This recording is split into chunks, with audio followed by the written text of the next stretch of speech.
This is a Dharma talk that was given at the December session in 2024, and at the request of some dear Sangha members, I'm recording it now. So for those of you who might need a sincere reminder, please hear me. This is a deep, abiding truth. You are worthy. You are sacred. You are loved. My name is Myokan Weinhardt, and I'm a Dharma holder with the Empty Moon Zen Sangha. Please sit comfortably and stay in your practice. Today we're going to talk about meeting the struggle. And this phrase has many meanings, but whether big or small, minor or utterly life-changing, the struggle is real. And I wonder, what might yours include in this moment? Zen is a practice of attention, of awakening to the habits of our minds and actions, and cutting through the delusions of our ego-driven narratives. Basically, cutting through our own bullshit. Not just seeing, but experiencing fully the intimate interconnectedness with all that is. Experiencing the bright, boundless emptiness where concepts of self and other fall away, where there truly is nothing but this, and then remembering this, realizing this in the thick of everyday life, bringing this awakening into every moment. Easy, right? What we're really talking about is just the stuff of our regular, mundane, bread and butter, everyday lives. The joys and pitfalls of being human, where we're often reacting and trying to make sense of ourselves and of the world. Perhaps trying to heal, trying to exert control, trying to find certainty, and craving the comfort and assurance that brings. The question I'd like you to hold through this talk is, what is the ground of my practice? We'll begin by exploring this question through the lens of a koan, a Zen encounter from long ago. A story in which we're invited to recognize the aspects of ourselves in each character. I'll read the koan first and then give some context around what led up to this thunderous encounter. Case 23 of the Gateless Gate. Neither good nor evil. The sixth Chinese ancestor, Wei Neng, was pursued by Ming, the head monk, as far as Taiyu Peak. Wei Neng, seeing Ming coming, laid the robe and bowl on a rock and said, "This robe represents the Dharma. There should be no fighting over it. You may take it back with you." Ming tried to lift it up, but the robe was as immovable as a mountain. Shivering and trembling, Ming said, "I came for the Dharma, not for the robe. I beg you, lay brother, please open the way for me." Wei Neng said, "Don't think good, don't think evil. At this very moment, what is the original face of Ming the head monk?" And in that instant, Ming had great satori, and sweat ran from his entire body. In tears, he made his bows, saying, "Besides these secret words and secret meanings, is there anything of further significance?" Wei Neng said, "What I've just conveyed to you is not secret. If you reflect on your own face, whatever is secret will be right there with you." Ming said, "Although I practiced at Wangmei with the assembly, I couldn't truly realize my original face. Now, thanks to your pointed instruction, I'm like someone who drinks water and knows personally whether it is cool or warm. Lay brother, you are now my teacher." Wei Neng said, "If you can say that, then let us both call Heng Ren our teacher, the fifth Chinese ancestor. Maintain your realization carefully." So There's a lot in here. To fully appreciate this encounter, we really need to talk about the story behind the story. Why was the head monk Ming chasing Weineng in the first place? So let's back it up a little.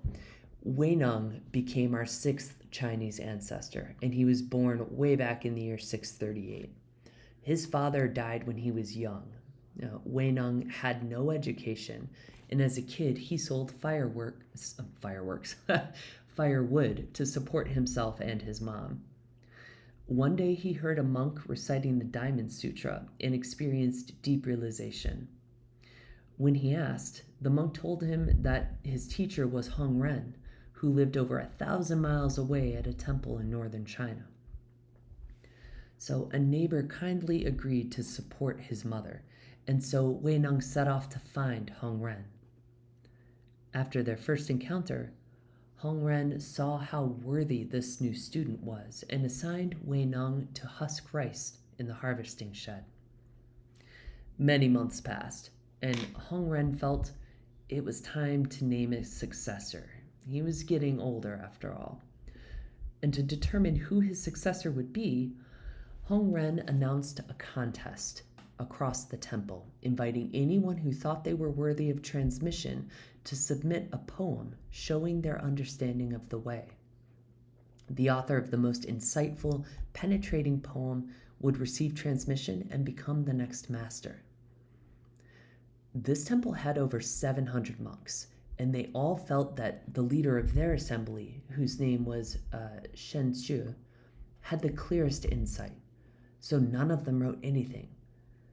Shen Xue, however, was not sure of his own attainment, so instead of turning in a poem, he wrote one anonymously on a wall, figuring that if it was approved, he would then step forward and announce that he was the author. But if it were disapproved, he could just stay quiet. So on the wall, Shen Xue wrote, "The body is the Bodhi tree. The mind is like a clear mirror. Moment by moment, wipe the mirror carefully. Let there be no dust upon it." Hong Ren praised this poem and had all of the monks commit it to memory. However, he did not say anything about making its author his successor.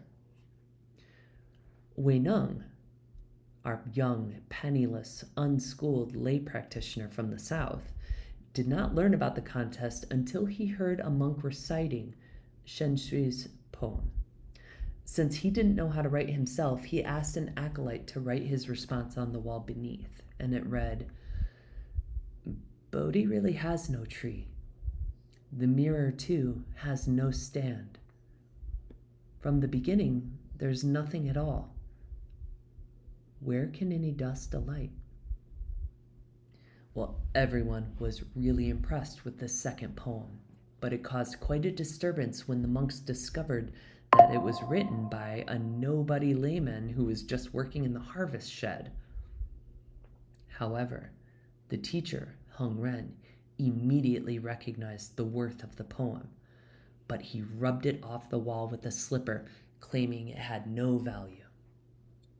That night, Hong Ren summoned Weineng to his room and preached on the Diamond Sutra. Weineng grasped the inner sense of the sutra at once, and without hesitation, Hong Ren conveyed the robe and bowl of Bodhidharma to him as symbols of transmission. The teacher then warned Weineng that jealous monks would try to harm him if he stayed at the monastery. So to protect him, Hong Ren personally rowed Weineng across the river and advised him to polish his realization secretly for some time before emerging as a teacher. This is how Weineng received transmission. But the next day, all of the monks found out what happened, and needless to say, they were pissed. They were certain that their old teacher had made a mistake. They set out in pursuit of Weineng to bring back the precious symbols of transmission. The head monk, named Ming, was a former general with a powerful body and a very powerful will. He quickly outpaced and outdistanced the other monks, tracking Weineng through the mountains. This is where we pick up the main case of the koan. Weinung, seeing Ming coming, laid the robe and bowl on a rock and said, "This robe represents the Dharma. There should be no fighting over it. You may take it back with you." This rocked Ming to his core. Ming tried to lift it up, but the robe was immovable as a mountain. Shivering and trembling, he said, "I came for the Dharma, not for the robe. I beg you, lay brother, please open the way for me." Weinung said, "Don't think good. Don't think evil. At this very moment, what is the original face of Ming the head monk?" Original face can also be translated as true self. What is the true self of Ming the head monk? Well, in that moment, Ming had great satori. Sweat ran from his entire body, and in tears he made bows, saying, "Besides these secret words and secret meanings, is there anything of further significance?" Very, very sincere and heartfelt. Weinung said, "What I've just conveyed to you is not secret. If you reflect on your own face, whatever is secret will be right there with you." Ming said, "Although I practiced at Wangmei with the assembly, I couldn't truly realize my original face. And now, thanks to your pointed instruction, I'm like someone who drinks water and knows personally whether it is cold or warm. Lay brother, you are now my teacher." Weinung said, "If you can say that, then let us both call Hongren our teacher. Maintain your realization carefully." In so many ways, each of us is the head monk Ming. Certain, righteously judgmental, rigidly convinced of our opinions and views, angry, or sometimes more insidiously disappointed, with those who fail to align with what we consider right or wrong, good or evil. And we're even willing to impose our views violently, if need be. Sometimes the violence of certainty and knowing is physical in nature. But what I really want to underscore for this group is the verbal and emotional violence we can be so prone to. All the many flavors of, "I think you should act differently, feel differently, or be other than you are, and here's why I'm right and you're wrong." I wonder, in how many different ways have you been head monk Ming? Judging and perhaps descending on someone you think is in the wrong, to berate them, or maybe straighten them up. Or how many times have you just simply fantasized about doing that? Tom mentioned that there was a 10-year-old boy on our flight decked out in a bright red Trump hat and an American flag backpack on our flight to Seattle for Sesshin. In that instant, I had that first mind of head monk Ming. How dare the adults in his life brainwash this boy to idolize and essentially advertise for a crude, narcissistic, convicted conman who gets off on lying, sexually abusing women, disrespecting and belittling others, and blah, blah, blah, blah, blah, blah, blah. It really builds up steam fast, doesn't it?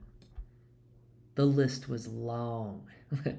It was surprising how quickly these vitriolic judgments spewed from my brain and contorted my face. And at exactly that moment, this 10-year-old boy happened to lock eyes with me and smile across the airplane. And in that moment, I noticed what was happening in my mind and what it was doing to my face. And I saw my mental formations clearly for what they were.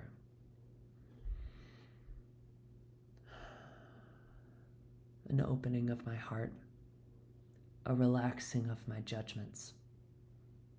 I smiled back at the boy, enjoying a brief moment of connection with this kid who is not me, and yet we are the same.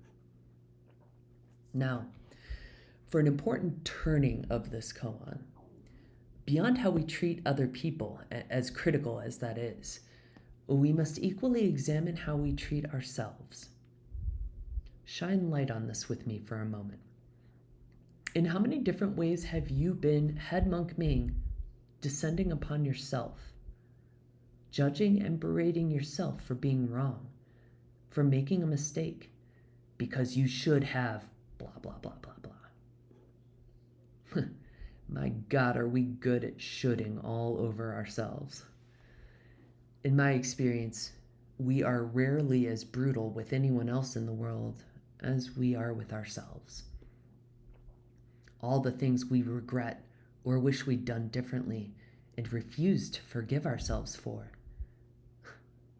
Where is our compassion then? How readily do we suffocate ourselves from the very thing we aspire to practice for all beings? We would never allow someone to treat a friend or a loved one the way we can treat ourselves sometimes. And yet, for some reason, it can feel acceptable to unleash this unforgiving bludgeon upon ourselves. And if this rings true for you, as it does for me, it's worthy of deep reflection. This version of my Head Monk Ming came up earlier in the week. I won't get into all the details, but in a nutshell, I encountered a seething, white-hot, angry 17-year-old Mo who had a middle finger for everyone, especially for now me. That younger self tracked me down through the mountains of my mind, across time and space, and absolutely tore me apart. She blamed me for so many things, including my mom's death. And she beat me bloody with all of the ways that part of me was certain that what I did was either wrong or not enough. I should have done this and that. If only I'd said such and such, or not done what have you, everything would have been different. Oh, such imaginative mental formations. It was brutal. Whether descending on others or descending on yourselves, I'm sure that all of you have your own versions of an angry and certain Head Monk Ming. And this is where I invite us to explore the aspect of ourselves that is Wei Nung in this koan, and return to my original question at the beginning of this talk. What is the ground of your practice? Zen permeates every aspect of my life. I don't always pay as much attention as I wish, or sit zazen as consistently as I want to, but everywhere I turn, there's my practice. Just like every step I take, there I am, the same old me, this wildly imperfect being, a regular, flawed person who just happens to have committed to prioritizing awakening and compassion, to seeing the bright emptiness we all share, regardless of form, as often as I can. But maybe that's the point. Wei Nung, seeing Ming coming, laid down the robe and bowl on a rock and said, "This robe represents the Dharma. There should be no fighting over it. You may take it back with you." And Ming tried to lift it up, but couldn't. In this moment, Ming's enraged, ego-centered self was at once completely smashed.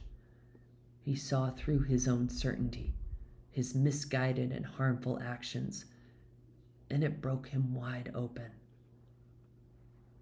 Shivering and trembling, Ming said, "I came for the Dharma, not for the robe.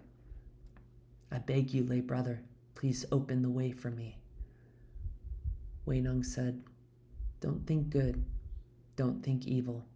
At this very moment, what is the original face of Ming the head monk?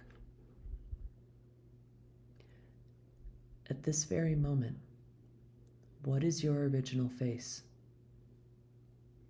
What is your true nature?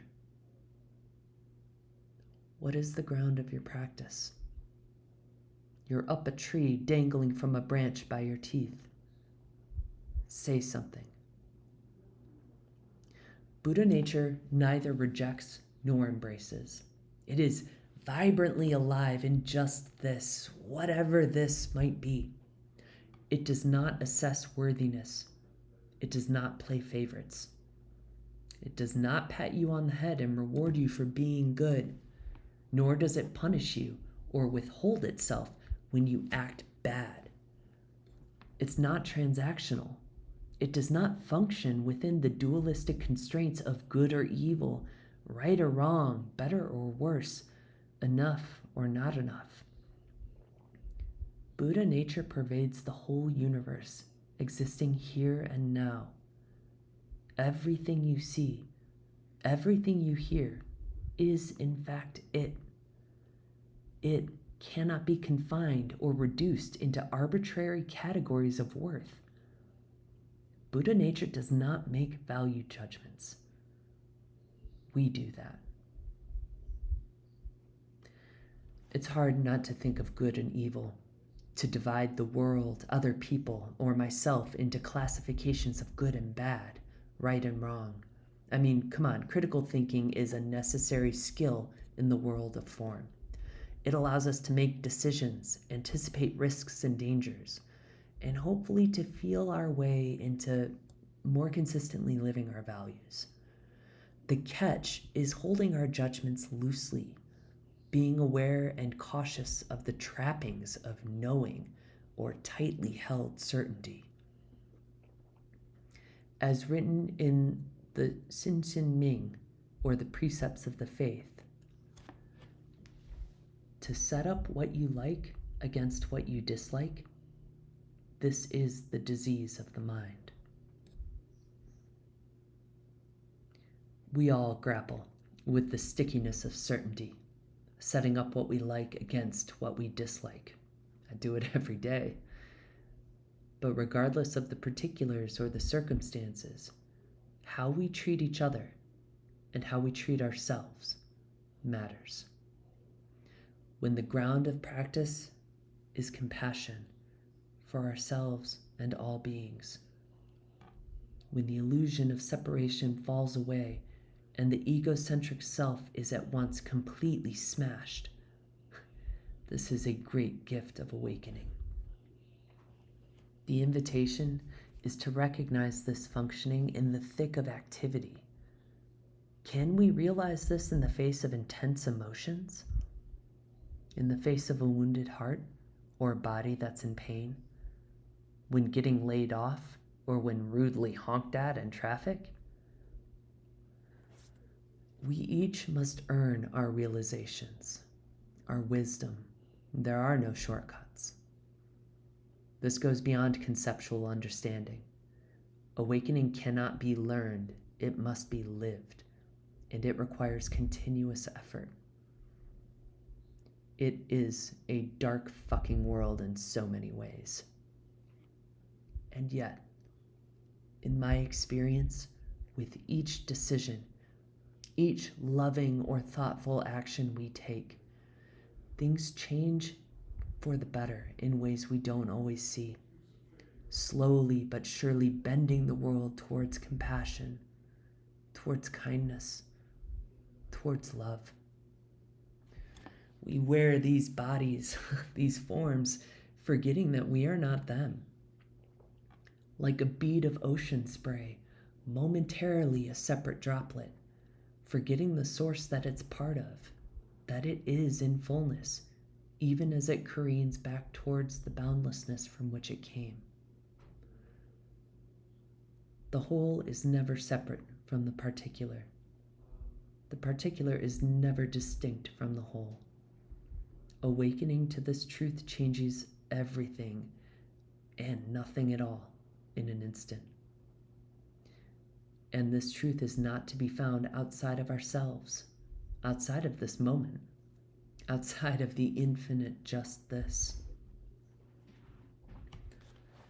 The Buddha taught that we're already awakened. There's nothing to seek, nothing to gain or lose, nothing to obtain. It's just a small matter of not picking and choosing, of not taking too seriously what we like or dislike. Now, this doesn't mean to have no wants or no desires. That's impossible. These are natural functions of our human minds. What it means, though, is practicing to see them clearly for what they are: stories, mental formations, empty mind bubbles, so they don't sway our actions towards the smaller selfish. So we can see that shared light in all beings, even when they piss us off, or worse. This treasure already shines brightly in each one of us tiny droplets. Nothing is missing. Do you understand? Good. That's a start. But understanding isn't it. This is not an intellectual exercise. Realize this for yourself. Explore this for yourself. Like Ming, be someone who drinks water and knows personally whether it is cold or warm. Realize that to which words can merely point. To use different language, we are each God waking up to and recognizing God within and all around. I, thou, all art sacred. Nothing is left out. Consider the implications of this. Zen is a practice of attention, of awakening to our habits, and cutting through our own bullshit, of fully experiencing this intimate, sacred interconnectedness, experiencing the bright, boundless emptiness where concepts of self and other fall away, and bringing this awakening back into the thick of everyday life. Easy, right? No. The struggle is absolutely real, and it can be absolutely brutal. And just as real is the joy, the effort, the love, the community, the practice of compassion, the mutual support. You're already home. The way is already before you. Even as a distinct droplet, you are the entire ocean. And so are they, whoever you consider they to be. Our invitation is to be intimate with just this, meeting whatever this might be with the strength of Wei Neng, standing the ground of his practice, hand in hand with the strength of head monk Ming, willing to break open completely. What I have just conveyed to you is not secret. If you reflect on your own face, whatever secret will be right there with you. What you seek is within, and it is yours alone to give. Where can any dust alight? Please maintain your realization carefully. Thank you.